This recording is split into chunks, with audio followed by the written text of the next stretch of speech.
প্রধানমন্ত্রীর পদ থেকে পদত্যাগ করে বাংলাদেশ ছেড়েছেন শেখ হাসিনা। বর্তমানে বাংলাদেশের দখল নিয়েছে সেখানকার সেনাবাহিনী।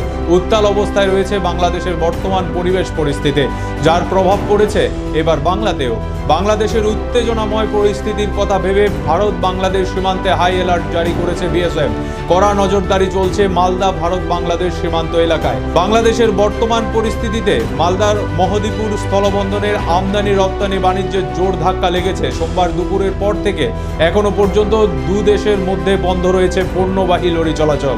তবে ইমিগ্রেশন চেকপোস্ট চালু রয়েছে, যদিও মানুষজনের আনাগোনা কিছুটা কম রয়েছে। এছাড়াও বর্তমানে বেশ কিছু ভারতীয় লরি চালক বর্তমানে বাংলাদেশে আটকে রয়েছে বলে খবর। তাদের দেশে ফিরিয়ে আনার ব্যাপারে চলছে তোড়জোড়।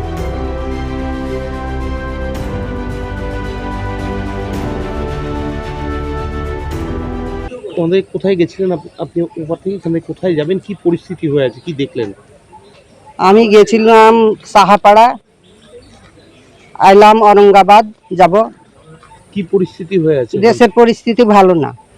কিরকম সেনা ঘুরছে ওখানে? না, আমি ওগুলা দেখিনি। তো কিভাবে আসলেন? আমাদের অত বলতে ভালো গাড়ি করেই চলে এলাম।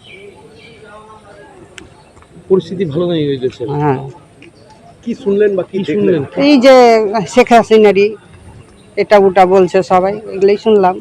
আমাদের কাছে তার বড় মোবাইল নেই যে আমরা দেখবো, মোবাইল আরই করবো। আর মেয়ে ছেলে আমরা কোথায় যাব? এবার নিজের দেশে ফিরে শান্তি পেয়েছেন? আমাদের দেশে এলাম, আমি এখন শান্তি পেলাম। ওদিকে একটু আতঙ্কে ভয় ছিল? হ্যাঁ, ভয় ছিলাম। কোথায় গেছিলেন ওখানে? ভাইয়ের বাড়ি। আপনার নাম? আমার নাম মমতাজ।